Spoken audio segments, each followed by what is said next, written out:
حضرت علی نے فرمایا جو نماز عشاء کے بعد سورہ ملک پڑھتا ہے اللہ اسے قبر کی سختی، موت کی تلخی اور جہنم کی گرمی سے محفوظ رکھتا ہے۔ حضرت علی نے فرمایا نماز کے لیے وقت نکالو، اللہ تمہاری زندگی سے برا وقت نکال دے گا۔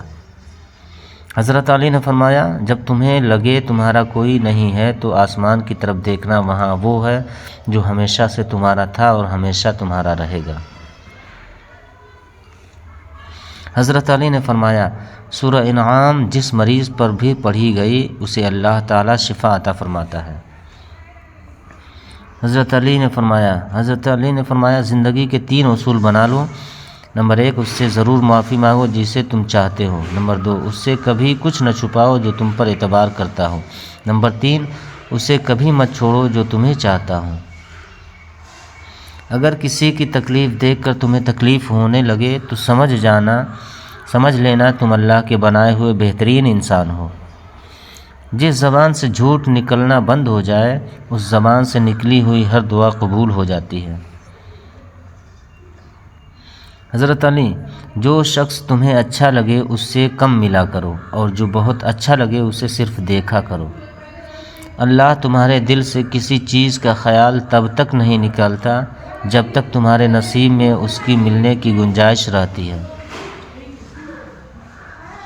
حضرت علی اللہ کے نزدیک کسی انسان کی عزت جتنی زیادہ ہو جاتی ہے اس کا امتحان بھی اس قدر سخت ہو جاتا ہے۔ حضرت علی یہ دنیا کتنی عجیب ہے، ایمان والوں کو بیوقوف، بے ایمان کو عقل مند اور بے حیا کو خوبصورت کہتی ہے۔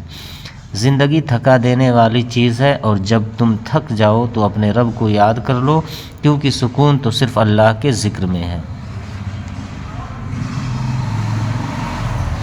جو رشتے تمہیں تکلیف دیں ان سے دوری اختیار کر لو۔ 3 انسان 3 چیزوں سے محروم رہیں گے، غصے والا صحیح فیصلے سے، جھوٹا عزت سے اور جلد باز کامیابی سے۔ خاموشی ایک ایسی عظیم نعمت ہے، خاص طور پر اس وقت جب اختلافات زیادہ ہوں، آوازیں بلند ہوں، علم کی کمی ہو اور دلیل کی کوئی اوقات نہ ہو۔ کم کھانا، کم سونا اور کم بولنا اللہ کے دوستوں کی نشانیاں ہیں، جبکہ زیادہ کھانا، زیادہ سونا اور زیادہ بولنا شیطان کے دوستوں کی نشانیاں ہیں۔ خواہشیں بادشاہوں کو غلام بنا دیتی ہیں مگر صبر غلاموں کو بادشاہ بنا دیتا ہے۔ اگر میری زندگی میں دکھ نہ ہوتے تو میں اپنے رب کے ساتھ دعا کا رشتہ کیسے نبھاتا۔ حضرت علی برے لوگوں کو اچھا کہنا بدترین گناہوں میں سے ایک ہے۔ لوگوں سے یاد کرنے کا شکوہ مت کرو کیونکہ جو انسان اپنے رب کو بھول سکتا ہے وہ سب کو بھول سکتا ہے۔ اگر تم پانی میں ڈوب رہے ہو اور تمہیں یاد آ جائے کہ وقت نماز ہے تو نماز کی نیت کر لو۔ حضرت علی جب تمہاری جان کو خطرہ ہو تو صدقہ دے کر جان بچاؤ اور جب تمہارے دین کو خطرہ ہو تو جان دے کر دین بچاؤ۔ اس اللہ سے ڈرتے رہو جس کی صفات یہ ہیں کہ اگر تم بات کرتے ہو تو وہ سنتا ہے اور اگر دل میں رکھتے ہو تو وہ جانتا ہے۔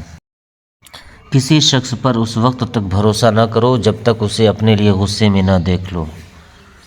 خاموشی اختیار کر لو مگر کسی سے شکوہ مت کرو، جب عزت نہ ملے تو کنارہ کر لو۔ اللہ کبھی 2 مخلص لوگوں کو جدا نہیں کرتا، جدا تب کرتا ہے جب دونوں میں سے کوئی ایک منافق ہو۔ اللہ کبھی کسی مخلص کو منافق سے نہیں جوڑتا۔ حضرت علی تم کسی کے ساتھ بھلائی کرو اور تمہیں اس کا بدلہ برائی کی صورت میں ملے تو سمجھ لو کہ تمہاری نیکی قبول ہو گئی ہے۔ ساری دنیا کے لوگ تجھے اپنے فائدے کے لیے چاہتے ہیں، ایک تیرا رب ہے جو تجھے تیرے فائدے کے لیے چاہتا ہے۔ اپنے دین کا آغاز صدقہ دینے سے کرو، اس دن تمہاری کوئی دعا رد نہیں کی جائے گی۔ اگر تم سیدھے راستے پر ہو اور تم کسی مشکلات کا سامنا نہیں کر رہے ہو تو تم سوچو ہو سکتا ہے کہ تم غلط راستے پر ہو کیونکہ سیدھا راستہ مشکلات سے بھرپور ہوتا ہے۔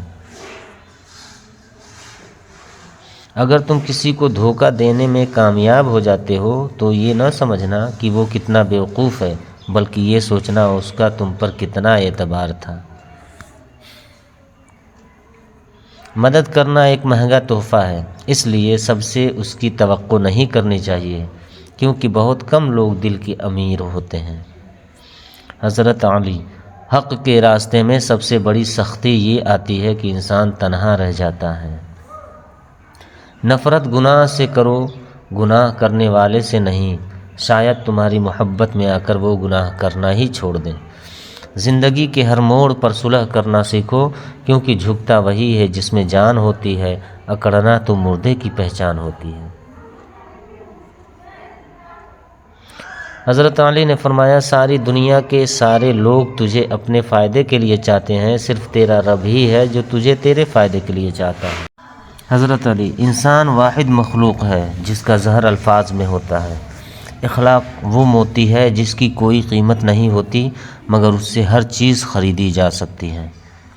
رسول اللہ صلی اللہ علیہ وسلم نے ارشاد فرمایا، ابو بکر صدیق میری امت میں سب سے زیادہ رحم کرنے والے، عمر خطاب اللہ کے دین میں سختی کرنے والے، عثمان غنی رضی اللہ عنہ سب سے زیادہ سچی حیا والے، مولا علی زیادہ بہتر فیصلہ والے۔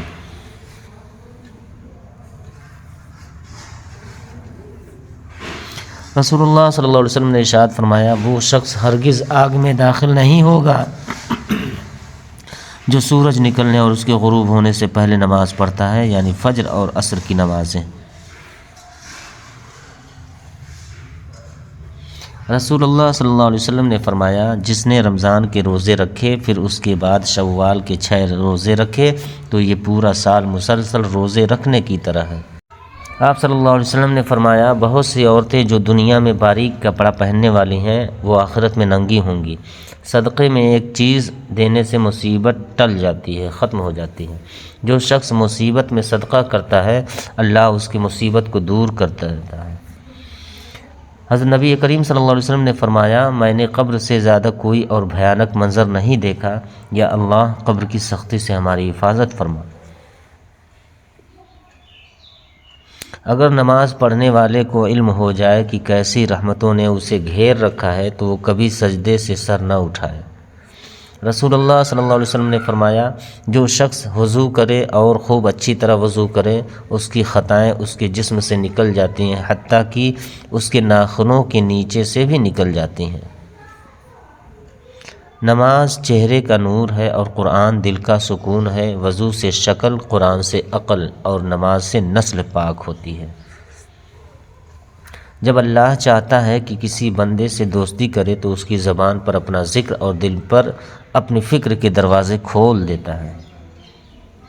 نماز کی پابندی انسان کے مشکل وقت کو آسان کر دیتی ہے۔ اگر مہنگائی کے باوجود آپ کا دسترخوان پہلے جیسا سجا ہے تو شکر کرو، الحمدللہ۔ جب نماز میں سکون ملے تو سمجھ لینا اللہ تعالیٰ تم سے راضی ہو گیا ہے۔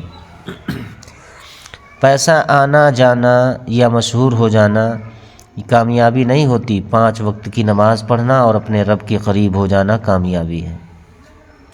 حضرت عبداللہ بن مسعود نے ارشاد فرمایا کہ میں نے رسول اللہ صلی اللہ علیہ وسلم سے پوچھا، کون سا عمل اللہ کو سب سے زیادہ محبوب ہے؟ ارشاد فرمایا، وقت پر نماز پڑھنا۔ السلام علیکم ورحمۃ اللہ وبرکاتہ۔